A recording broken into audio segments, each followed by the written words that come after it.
forget to share, like, leave your comment in the comment section. So my part bring you update, and this update is about coming Saturday's election. It's not going to hold in Biafra land. It's about sit at home, and the question is, it's not you going out to vote.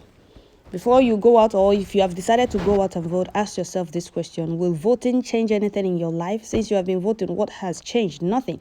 The politicians that will ask you to go and vote, or that will ask you, come out on Saturday and vote, their children are not in Nigeria. They are not facing the hardship in Nigeria. They don't know the kind hardship in Nigeria. They are abroad studying in one of the universities in the world. They are enjoying all the good things there. And you are in Nigeria facing an scarcity and all of that.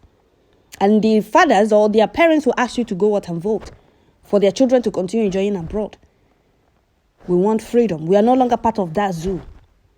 We are no longer part of, they see that zoo called Nigeria? That's a pretend zoo in Africa that they call Nigeria. We are no longer part of it. We don't want anything, anything that has to do with them in Biafra land. They will ask you to go and vote, but when Fulani terrorists in uniform secure you in your land, they will not do anything. They will all keep quiet. All the killings going on in Biafra land, all these politicians, how many of them has condemned it? How many of them has come out to say, these things going on in Southeast can no longer continue? They will keep quiet because they are benefiting from the killings of their own people. So here is the news in details. Sorry, my people, if I am talking too much or if I am prolonging the news. Our next historic no election sit at home is starting tomorrow. Note, the same politicians who are now pushing you to go out on Saturday and vote were the same politicians that called you a terrorist for fighting for your own freedom or fighting for Biafra.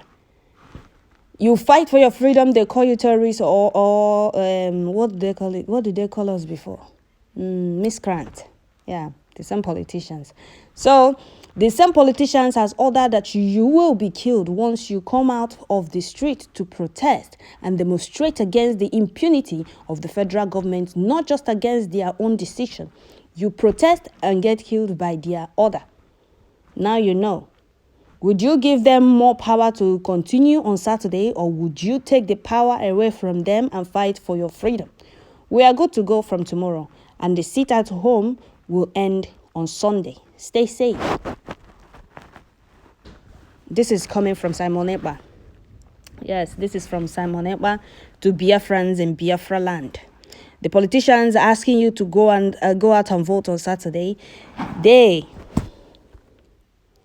don't care about their people. All they care about is remaining in power, to continue stealing, for their children to continue studying abroad and enjoying all the good things there, for you to continue being impoverished in that zoo, for you to continue facing naira scarcity, fuel, subsidy, or whatever it is there they are facing.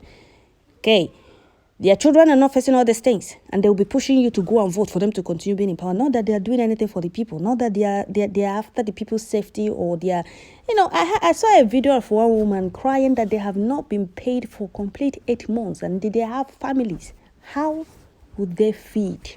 For that woman, is a young lady, for her to come out and be crying online, it means that the thing has choked her. She can no longer bear it. She has to come online and let the whole world know that they have not been paid for complete 8 months. And it's in that zoo. Every 4 years, they will ask you to vote, and you will vote. Your vote will not count. People will die. I saw a woman that was killed, leaving 3 children for her husband because she went to vote.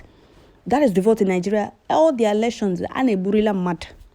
All their election, they must surely kill 1 person, 2, 3, 4, 5 persons for no reason. And you call that a country? We don't want to be part of that. We don't want such election in our land. Moreover, Nigeria is not favoring anybody. Nobody is benefiting from Nigeria except those in power. You that they are pushing out to go and vote, come out and point out one thing you have benefited in Nigeria. If you don't have any connection, none of your person is in any position or any this thing. Come out and tell me what you have achieved or what you have been benefiting, or one thing you have ever benefited in Nigeria. Absolutely nothing. So we don't want to be part of that zoo anymore. And we don't want their fraudulent election in Biafra land. They will ask you to come and vote. You will vote. Your vote will not count. Look at their presidential election. Look at what they are doing. The people's vote did not count. It's very clear that the people choose who they wanted to lead them in the zoo. But the Zukabas said no. What we want is what we will give to you people, whether you people like it or not. We don't want to continue being in such country that the people's dissenting opinion doesn't count or doesn't matter to the government. We can't continue being in a country where the government drives joy in killing her citizens. We can't continue being in a country where the government prefers protecting terrorists than the citizens or the masses there. We can't continue being in such country. Like we have always said, we want to exit that zone, not because we hate anybody, because we want to preserve our lives, because we are in that zone and we don't want to continue being in it. That is why we want Biafra, and we don't want anything that has to do with Nigeria. We do not want it in Biafra land. So my people, sit at home continues tomorrow, starts tomorrow and ends on Sunday. No election in Biafra land. No election in Biafra land. What we want is Biafra.